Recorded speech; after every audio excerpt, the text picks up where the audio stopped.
Chapter 63.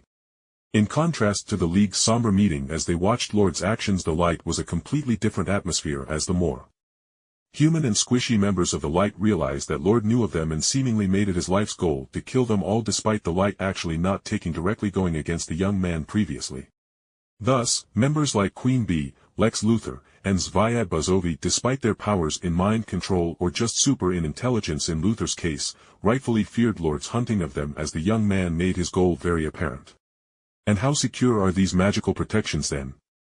Luthor asked, frowning, as everyone watched the newest hot news article being played out that consisted of Lord using the corpses of both Ocean Master and Black Manta to wreck Luthor's office suite and offices before he blew up the whole tower when it was evacuated, along with the battered armored corpses of the two supervillains of the Atlantean region.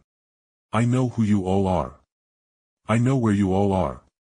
I will find you all and kill you all to save the world from your plans." Lord roared, shaking the nearby reinforced metropolis skyscraper windows as his voice carried throughout the city, and thus the news anchor went on to piece together how the Shadow Organization had something to do with the last terrorist attack and was clearly going to do something far worse than kill a couple 100,000 people. The news article was shut down as Luthor slammed his hands down on the table that was in front of him. "Well, what has this seer or whatever seen you doing and sent him on a rampage and throw aside his heroic weakness?" Luthor demanded, as he snarled at how his very company was slipping out of his grasp with how it utterly tanked in value when Lord later put out information of Lex Tech employees helped set up cruel cages to traffic captured metahumans to be delivered to third world nations that the Light firmly controlled. He probably saw how I was going to split the world into two parallel worlds, with one having children and the other having only adults, but I thought it was funny as all get out, ha." Clarion insanely laughed. Vandal Savage grunted, and the room went silent as the Immortal was considered to be the first among this group of equals. "Clarion. The children would die in droves, wouldn't they?" Vandal asked dryly. Clarion cackled, with even his demonic cat matching the back-and-forth motion before the Chaos Lord managed to get a measure of control over himself. "Of course. What else would break the little heroes' hearts then, once the world merges back together, that they would have to spend weeks if not months picking little babies out of walls when all the cars that were driven by the adults just disappear, ha?"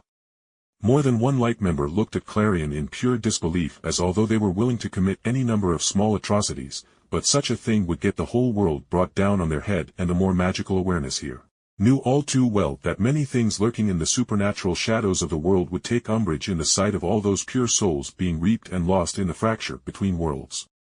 And according to Batman's files of Lord, which clearly depicted the man as a seer with the powerful clear sight that seemingly doesn't fail, he is using his full power to hunt us down after seeing that event. Even if Clarion were to disband the plan, that would not stop Lord's hunt for us, as he will still consider us a threat for even coming up with and collecting the reagents for the ritual. Vandal Savage spoke with his deep voice, silencing Luthor, who was still asking if his magical protections were good enough. "So, we kill him and get rid of the problem.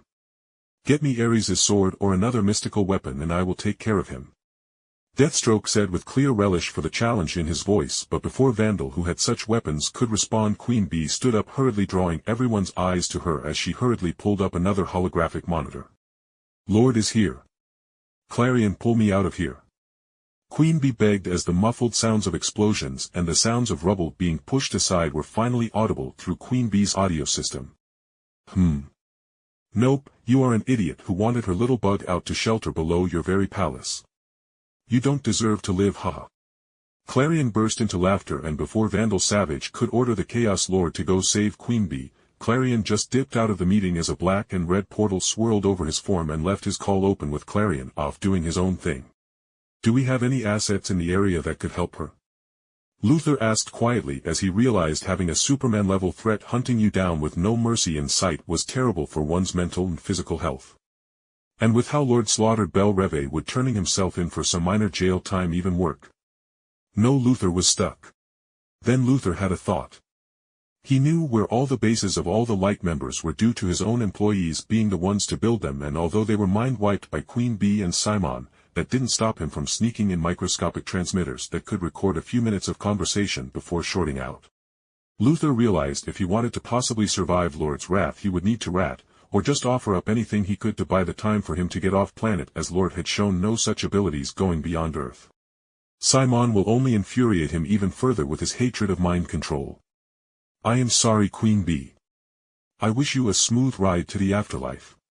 Vandal Savage said coldly as with a final metallic crunching noise the large vault door was busted open and Lorde himself, seemingly wearing more blood than clothes, strode in with his eyes glancing at Queen Bee before his eyes locked on Vandal Savage.